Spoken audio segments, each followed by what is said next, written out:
এখন একটু আগের চাইতে মাঝে মাঝে হচ্ছে ফেনা আসে, মাঝে মাঝে ফেনা আসে না। সেই ইউরিন ফ্লোটা কিরকম হচ্ছে? বের হচ্ছে তো? ফ্লোটা আগের চাইতে বেশি আছে। দুর্বলতা শরীরের? দুর্বলতা খুবই ছিল। বর্তমানে কিরকম? বর্তমানে একটু ভালো আছে। এখন খাওয়া খাওয়া দাওয়া দাওয়া করতে পারছেন তো? করতেছি আর বমি, হ্যাঁ এখন বমি হচ্ছে না। বলুন তো আপনার ইউরিনটা কিরকম হচ্ছে বর্তমানে? ইউরিনটা হচ্ছে মানে কালা এখন একটু আগের চাইতে মাঝে মাঝে হচ্ছে ফেনা আসে, মাঝে মাঝে ফেনা আসে না। ফেনার কথা না, যেটা হচ্ছে ইউরিন ফ্লোটা কিরকম হচ্ছে? বের হচ্ছে তো? ফ্লোটা আগের চাইতে বেশি আছে। দুর্বলতা শরীরের?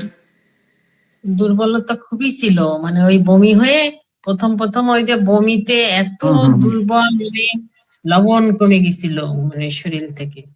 তারপরে বর্তমানে কিরকম?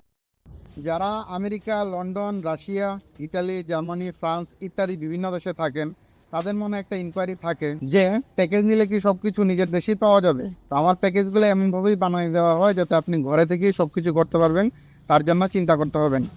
আর বাংলাদেশ থেকে প্রচুর লোক অ্যাপয়েন্টমেন্ট নিয়ে প্যাকেজ নিচ্ছে, তারা অন্য কোনো দেশ থেকে টাকা পাঠায়, বাংলাদেশ থেকে ভারতে টাকা পাঠানোর কোনো রাস্তা নেই। আর কোনো কিছু জানার থাকলে প্রত্যেকটা ভিডিওতে হোয়াটসঅ্যাপের হেল্পলাইন নাম্বার দেওয়া থাকে, সেখানে হোয়াটসঅ্যাপ করলে সব কিছু উত্তর পেয়ে যাবেন।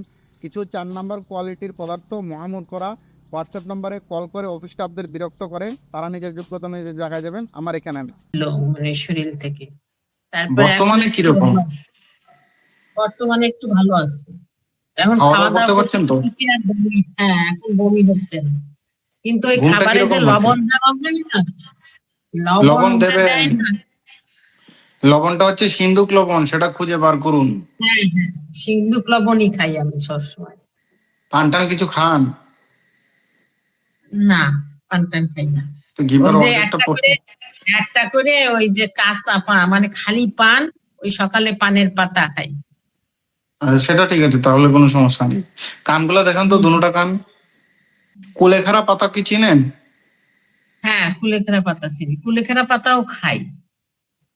ওটা ওই যে গ্রিন জুসটা বলা হয়েছে তার মধ্যে দিয়ে দেবেন। যদি কলা গাছটা নাই পাওয়া যায় তাহলে ওটা কুলেখাড়ার পাতা দিতে হবে। তার সাথে জবা ফুল খাওয়ার জন্য বলেছিলাম, জবা ফুল। না জবা ফুল বলা হয় না। যে লাল জবা ফুলটা আছে, অন্য কালার হলে হিমোগ্লোবিনটা বাড়বে না, প্লেটলেট কাউন্ট বাড়বে না। এটা লাল জবা ফুলটা আছে, 2-3টা জবা ফুল একসাথে যখন ফল খান তখন একসাথে খেয়ে নেবেন, আলাদা কোনো কিছু করার দরকার নেই। শুধু একটু সামনের জায়গাটা, ফুলের মাঝখানের যে সরু দণ্ডটা উঠে সেটা ছিঁড়ে ফেলে দিয়ে সম্পূর্ণ ফুলটা খেয়ে নেবেন।